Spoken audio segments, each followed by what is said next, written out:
Good day mga kabarangay, nandito tayo ngayon sa may JBC Marketing and Development OPC. Para sa hindi po mga nakakilala, ako nga po pala si Al Sarmiento, Trusted Real Estate Agent under JBC Marketing and Development OPC.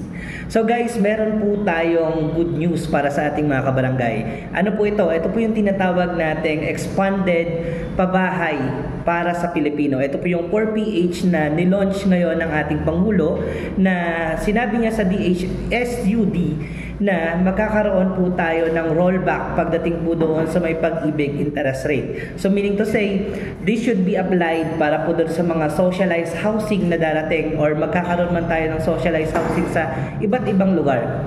If I am not mistaken, nasa 250,000 yung housing na unit na ilo-launch po dito. So marami pong mga developer, baka po sila po yung isa dito at maaaring yung mga unit na kukunin ninyo ay magiging sariling tahanan nyo na. So this is applicable para po doon sa ating mga first time home buyer. So kung first time home buyer ka at gusto mong kumuha or magkaroon ng sariling bahay sa halagang 850,000 na unit or below, subject po ito sa 3%. So i-send ko po sa inyo yung link ng Pag-ibig para ma-check nyo rin po, ma-cross-reference ninyo kung tama po yung ating nabanggit. So again, maraming salamat, and if you are interested po na magkaroon ng sariling bahay, don't hesitate to contact me. I am Al, your trusted real estate partner. Thank you.